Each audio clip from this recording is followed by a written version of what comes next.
கர்த்தருக்கு சோதரம். இயேசு இவருக்கு செய்த ஒரு நன்மை, அதாவது எம் மூலியமா செஞ்சாரு. அதாவது இவரு நான் மரித்துருவேன், செத்துருவேன் அப்படின்னு சொல்லி மரண போராட்டத்துல இருந்தாரு.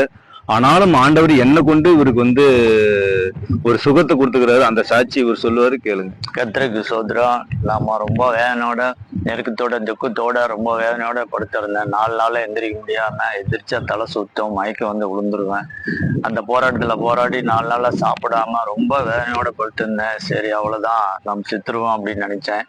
ஆனாலும் பிரதர் ஒரு வீட்டுக்கு வந்தாரு. ஏன் இப்படி படுத்திருக்கீங்க, எந்திரிங்க, உங்களுக்காக ஜெபம் பண்ற ஆண்டவர் உங்களுக்கு சுகம் தருவாரு அப்படின்னு சொன்னாரு. சரி, எனக்கு ஜெபம் பண்ணுங்கன்ட்டு எந்திரிச்சு முட்டி போட்டேன். இவர் எனக்கு ஜெபம் பண்ணாரு. அந்த கட்டுகள் உடைஞ்சது, அந்த வேதனை நீங்கினது. என் மண்டையிலேருந்து ஒரு கல்லை தூக்கி வச்சு ஒரு இது பண்ண மாதிரி ஒரு வெயிட் இருந்துச்சு. அந்த வெயிட் அந்த இதுலேயே குறைஞ்சது நான் உணர்ந்தேன். அந்த மயக்கம் என்னை விட்டு தெளிஞ்சது. எனக்கு இப்படி விடுதலை தருவாருன்னு நான் எதிர்பார்க்கவே இல்லை.